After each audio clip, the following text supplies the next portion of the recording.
Assalamualaikum warahmatullahi wabarakatuh.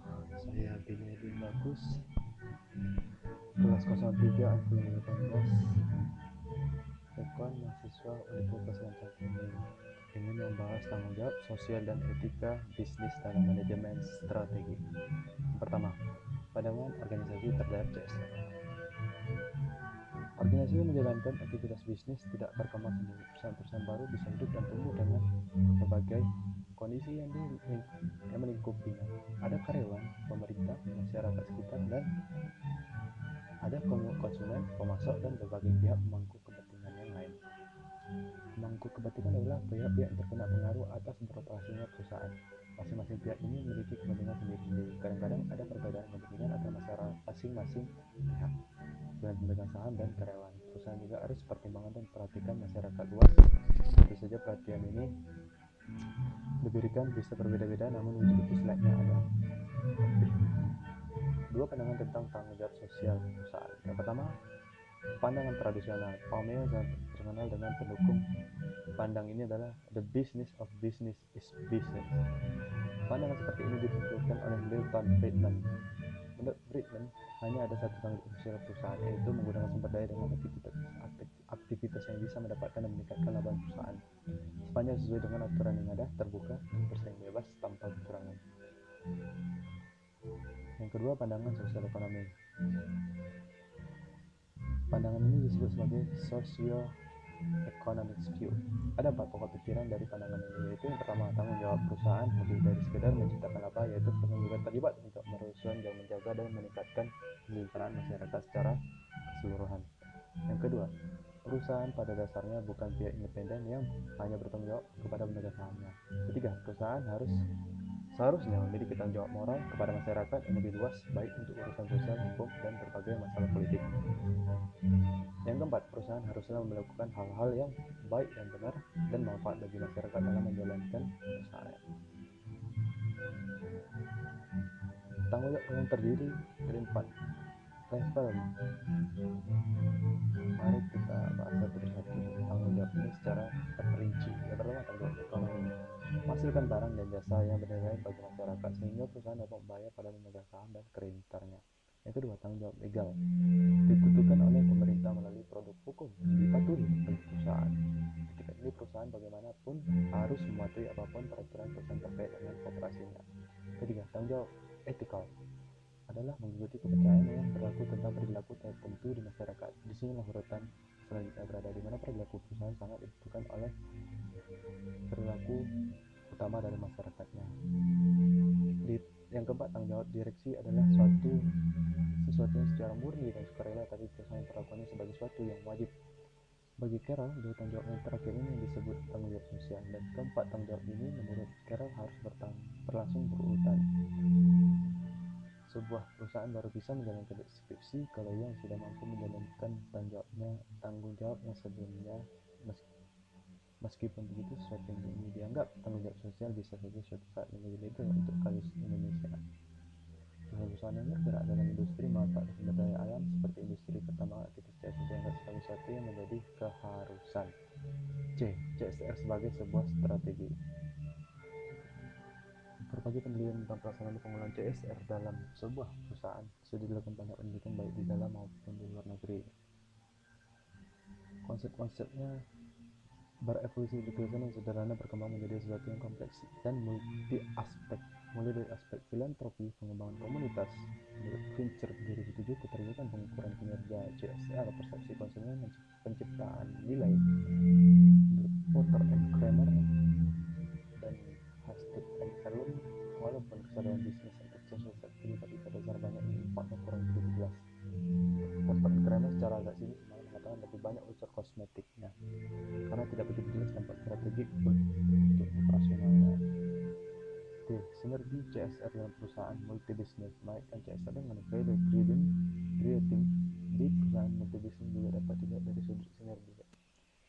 Proposisi yang lazim dalam literatur strategi manajemen tentang keberadaan perusahaan multibisnis ialah bahwa nilai keseluruhan perusahaan diharapkan melebihi nilai masing-masing bisnis apabila dijumlahkan karena sinergi yang tercipta.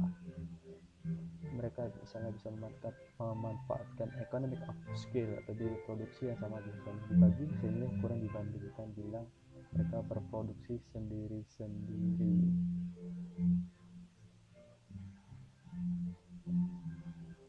Dari dua konsep atas Berdi dan Jung Katraman mencoba menerapkan konsep sinergi pengetahuan lintas bisnis, yaitu cross business knowledge synergy. Kedua peneliti ini merumuskan knowledge relatedness sebagai the extent to which a multi-business firm use common knowledge resources across its business unit. Penggunaan pengetahuan ini diharapkan dapat menciptakan sinergi atau economy of scale dalam bentuk tambahan pengurangan biaya pada tiap-tiap perusahaan. Dari kedua kategori pengetahuan yang kita ketahui, yakni tacit dan eksplisit, fokus kedua penelitian ini pada pengetahuan eksplisit atau explicit knowledge. Ini karena pengetahuan tacit knowledge dianggap lebih sulit dan tidak murah untuk ditransfer pada lintas bisnis. Sebaliknya, pengetahuan eksplisit yang ada pada teknologi dan proses organisasi dapat digunakan pada banyak bisnis unit secara simultan dan menciptakan economic of scope yang signifikan.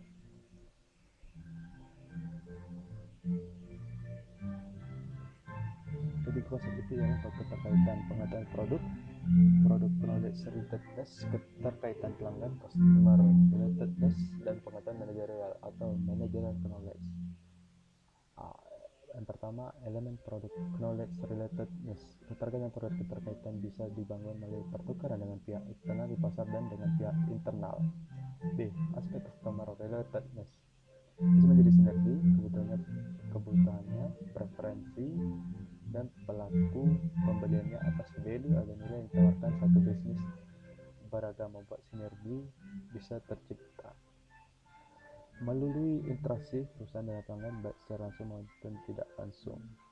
C. Elemen manajerial knowledge bisa terdiri atas wawasan manajerial, pengalaman, dan praktik terbaik dari satu perusahaan yang ada pada dan lingkungan lintas bisnis memiliki ruang skala pembelajaran dalam pengembangan dan eksploitasi pengetahuan manajerial. Ketiga aspek di atas bila saling berkomplementer, maka akan tercipta keunikan nilai dari perusahaan.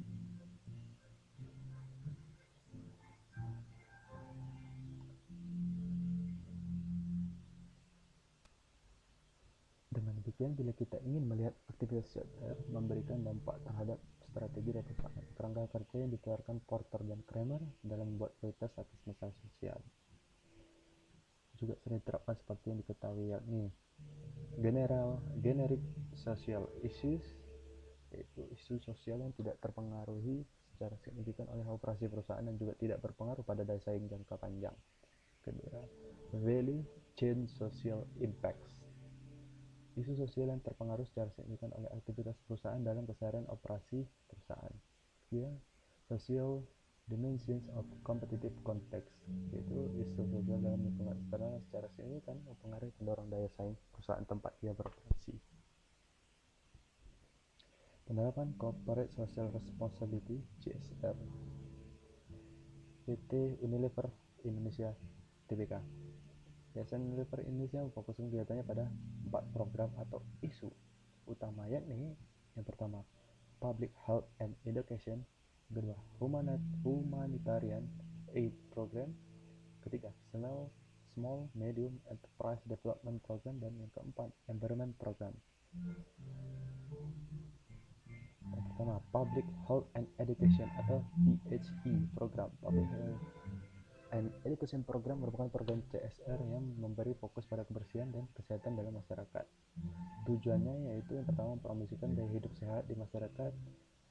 Yang kedua, mengurangi angka kematian dan angka orang sakit disebabkan oleh diare dan malaria melalui penyediaan akses sanitasi yang lebih baik dan perubahan perilaku masyarakat dengan mendorong mereka untuk menjalankan gaya hidup sehat. Yang kedua, Humanitarian Aid Program. Humanitarian Aid Program berfokus pada bantuan kemanusiaan pasca bencana alam. Unilever bekerja sama dengan beberapa organisasi seperti Indonesia Peduli, Peduli Bengkulu, dan Berbagi untuk Indonesia dalam mengumpulkan dana dan mendistribusikan bantuan kepada korban bencana alam pada masa gawat darurat dan rekonstruksi. Beberapa kegiatan yang pernah dilaksanakan, yang pertama, mendirikan sekolah berstandar internasional pasca gempa dan tsunami di Aceh pada tanggal 26 Desember dalam kerjasama dengan Media Group. Juga membangun pusat pelatihan pasca gempa dan tsunami Aceh bernama Yayasan Nurani Dunia. Yang ketiga, Small Medium Enterprise Development Program. Small Medium Enterprise Development Program dilakukan dalam bentuk Black Soybean Farmers Development. Program ini dilakukan dalam kerjasama dengan Universitas Gadjah Mada untuk melibatkan petani dalam produksi kedelai hitam berkualitas dikenal dengan Malika atau kerajaan. Yang keempat, Environment Program. Environment Program digunakan untuk memecahkan masalah lingkungan, terutama masalah sampah yang salah satu sumber utama berasal dari sampah serumah tangga. Environment Program ini dilakukan pertama kali di Surabaya pada tahun 2005 dengan tema Surabaya Green and Clean. Masyarakat dididik mengenai pemilahan sampah organik untuk kompos, sedangkan sampah non-organik didaur ulang. Samping itu, masyarakat juga didorong untuk melakukan penghijauan di sekitar rumah mereka. Mereka dilatih untuk mengembangkan pengetahuan serta kepemimpinan dan berperan sebagai teladan bagi warga sekitar menjadi duta lingkungan hidup dan sumber informasi serta gagasan.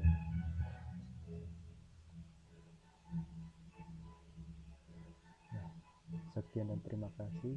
Wassalamualaikum warahmatullahi wabarakatuh.